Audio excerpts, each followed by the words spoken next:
Welcome to Burning Bright, a weekly podcast presenting poetry and prose from Passenger.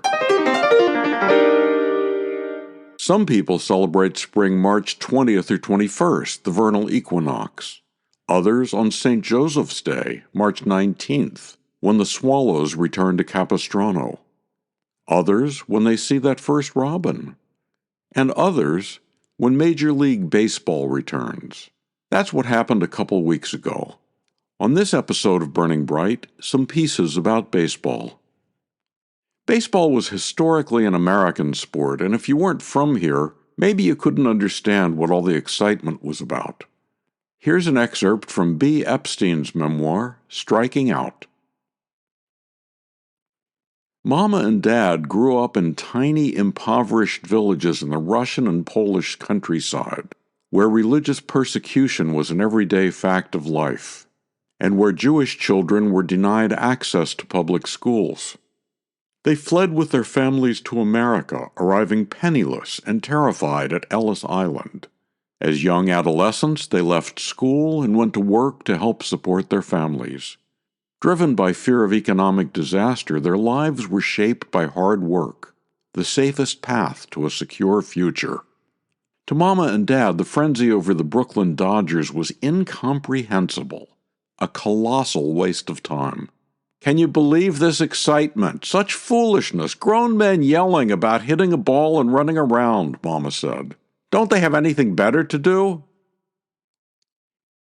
An excerpt from Bea Epstein's memoir, Striking Out. Passenger published it in its winter 2013 issue. Barry Nemett said a trip to Vietnam inspired his story, This Time Forever. Here's a short excerpt. Peoples call me Chip because of my small. Vu Choi Duong wrote her name for the old man, C-H-I-P. When he placed it in his extra large shirt pocket, her name was as undersized as her tiny palm in his when they shook hands. A hefty 70-year-old oak of a man in a miniature forest, Charles cast a long shade, while the dwarfed bonsai trees' lights and darks kept to themselves. Hot in the day's mugginess, the teens shadowed him to keep cool.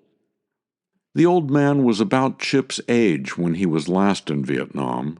That was 1968. At the time, he was crazy into baseball. Gave Charlie his mojo. Power hitter, terrific fielder, great arm. He ended his last high school game with a diving, over-the-shoulder stab in center field. Giant scout Wes Westrom cheered from the stands. Early, at bat, Charlie had gone 2 for 3. Both the blasts were the longest homers Westron ever saw hit by a high schooler. Well, by anyone but a major leaguer. Westron had played in the majors alongside the great Willie Mays, Charlie's idol.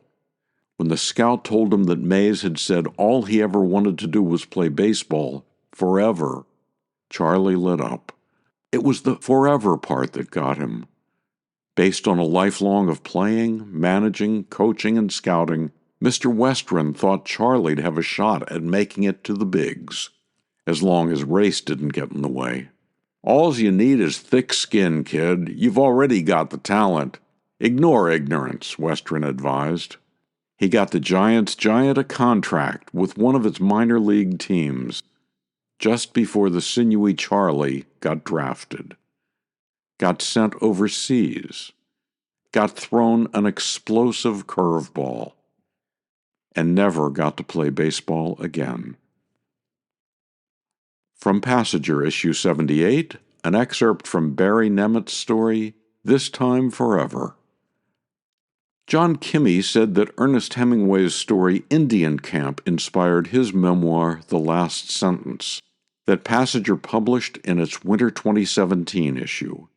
He said he wrote it because, quote, having 2 sons, I was interested in the relationship between fathers and sons. Here's an excerpt. When I think of my role as a son and a father, I think of Hemingway's short story about a doctor taking his son Nick to an Indian camp to show him how a baby is born. The only thing my father, owner of the T.L. DeFriest Bakery in Albany, New York, ever took me to was a World Series game between the Giants and the Yankees in 1936, and he didn't know as much about the teams as I did. That the Giants pitcher, Carl Hubble, threw a screwball, and that Mel Ott, the Giants right fielder, was a home run hitter. Joe DiMaggio on the Yankees was taking Babe Ruth's place in the outfield after the slugger was traded to the Boston Red Sox. All he really cared about, it seemed, was running the bakery and compiling a stamp collection. An excerpt from John Kimmey's memoir, The Last Sentence. Interesting that all three of those pieces were about New York teams. Matsuo Basho was a 17th century Japanese poet most famous for his haiku. We'll end this baseball edition of Burning Bright a bit more poetically, with Jennifer Wallace's Basho at the Plate. In the frame, made by the catcher's butt and the umpire's knee, an April pear tree blooms white against the green, green field. Basho at the Plate, Jennifer Wallace, from her book, The Want Fire. A different version of Basho at the Plate may be better referred to as a bash from the plate. It happened May 8, 1966, 60 years ago, at Baltimore's Memorial Stadium. That's the day Frank Robinson, newly traded to the Orioles from the Cincinnati Reds, I still haven't forgiven them for that, hit a home run out of the park and into the Memorial Stadium parking lot. To buy Jennifer Wallace's book, The Want Fire, or to subscribe to or learn more about Passenger and its commitment to writers over 50, go to PassengerBooks.com. Passenger offers a 25% discount on the books and journal issues featured here on Burning Bright.